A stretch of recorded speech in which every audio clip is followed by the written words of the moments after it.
Here are some examples. Aircraft are nice toys, but they have no military value. 1911. Field Marshal Ferdinand Foch, First World War French commander. There's nothing new anymore. Everything there is to be invented has already been invented. 1899. Charles Dewey, Director of the U.S. Patent Bureau. Who would want to listen to the conversation between actors anyway? 1927. Harry Warner, Film Industry Executive. Television will be wiped out of the market in 6 months at latest. 1944. Darryl Zanuck, 20th Century Fox Chairman. Computers will weigh 1.5 tons in the future. 1944. Popular Mechanics magazine. I don't see any reason why people should have computers in their homes. 1977. Kenneth Olson, Digital Equipment Corporation.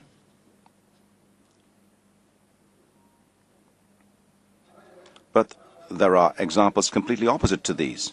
As early as 1776, exactly 2 centuries before the EU, Jean-Jacques Rousseau was saying there's no more French, German, Spanish, Italian or British, there are Europeans.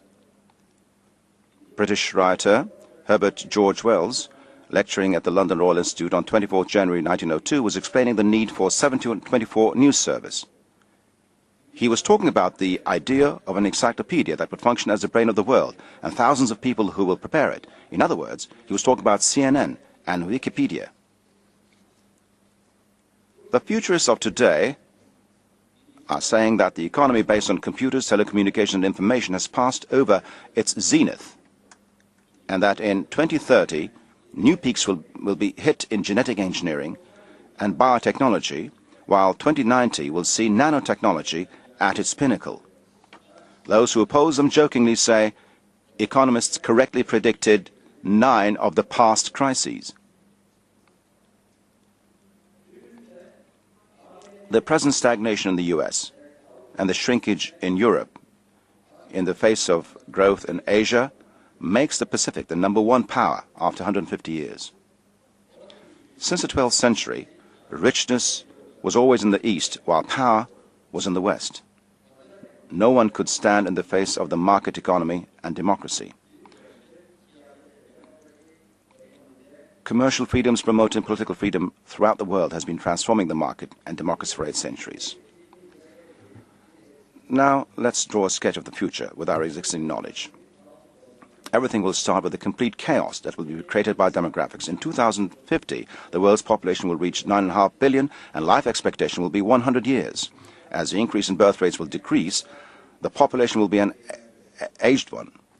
We'll be living in cities with double the population and double the energy and food consumption. Water and energy resources will become scarcer. Corruption and insecurity will be the norm. The climate will be under threat. Inequalities and conflicts will increase.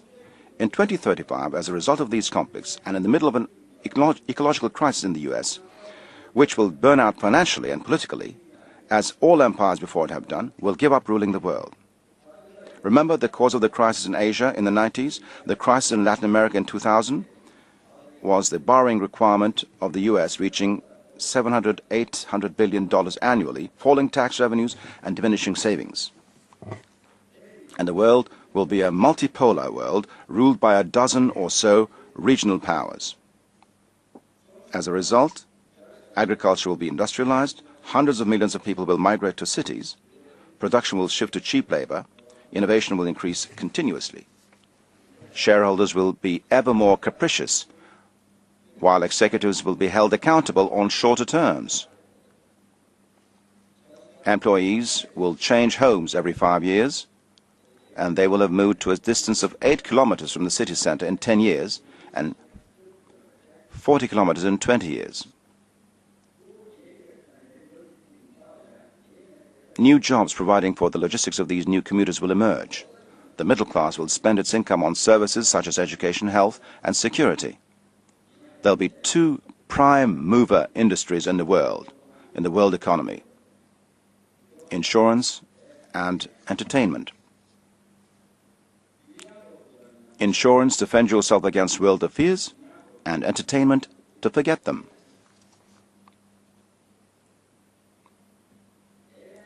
Having talked about entertainment, let us carry on with our own industry.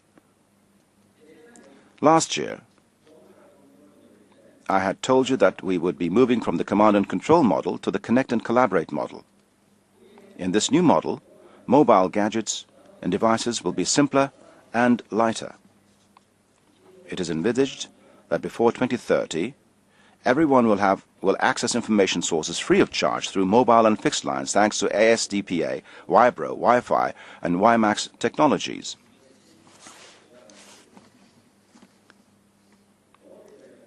Mobile phones will merge with laptops. They will perhaps be shrunk to the size of a watch or transform into an accessory of your clothes.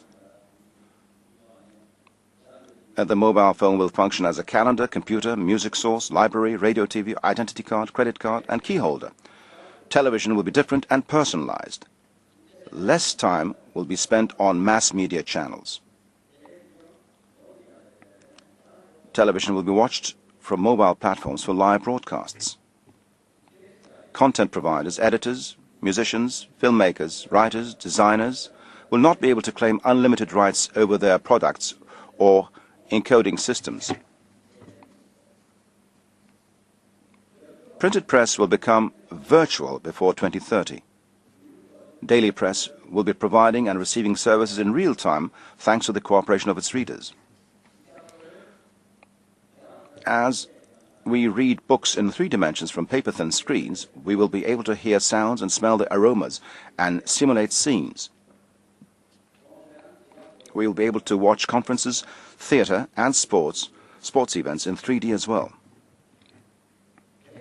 Prosthetics integrated into the brain will enable access to information, traveling, learning and fantasizing. With electronic implants in the motor cortex, we will be able to email 15 words we think in a minute and thus make telepathy possible. Cinema, music archives, books and newspapers will be free. People will pay money for seeing the theatre actors in theatre, listen to music at concerts and have face-to-face debates with editors. All right, my friends, are you ready for such a world? Predicting the future, whatever anyone might say, is impossible, because the number of exactly probable futures is infinite. But if we know the past and the present well, we can control and even create the future. The next 5 years will determine the theatre of operations of the next 50 years. It is certain that we cannot get anywhere as a country by wallowing in the magnificent nostalgia of our past, by putting agriculture first, by turning our back to the sea and space, by excluding the creative class and leading actors. Our proposals for solution are investing in the technologies of the future, that is the environment, energy, nanotechnology and mobile economy through cooperation with the university and the business world, by providing incentives for creativity and preventing brain drain, encouraging competition, productivity and success, investing in a state of law and participatory democracy. In the media world, the environment we should prepare ourselves for is something like this. We are heading full speed towards an environment where conventional media and social media, that is citizens' journalism, will be contributing to each other. Consumers and creative agents will have an interactive relationship. Content will be created by everyone but edited by editors. Text, image, music formats will be intertwined with each other. Time and space will be controlled by the consumer. Revenues will be spread out to diverse areas thanks to target groups and measurement methods. Distribution channels and means will increase.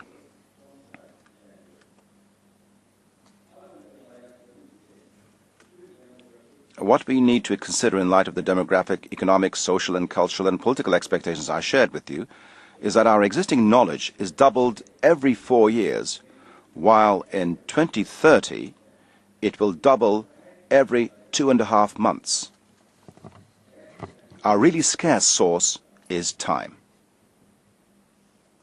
While Einstein said, "Many things are explained through quantum mechanics, but we still have not solved its secret," I still do not think God throws dice and gambles. Whereas Stephen Hawking said, obviously God does not only throw dice, it also does so with its eyes shut and occasionally throws the dice at places where you can't see them. At the beginning of my speech, I had mentioned knowing how to look. In order to see the dice, we need to know how to look. Dear friends, distinguished guests, as we leave behind yet another year where we were still right at the top, with my confidence in you, I would like to reiterate my belief that we will be writing the history of the future together. Thank you all.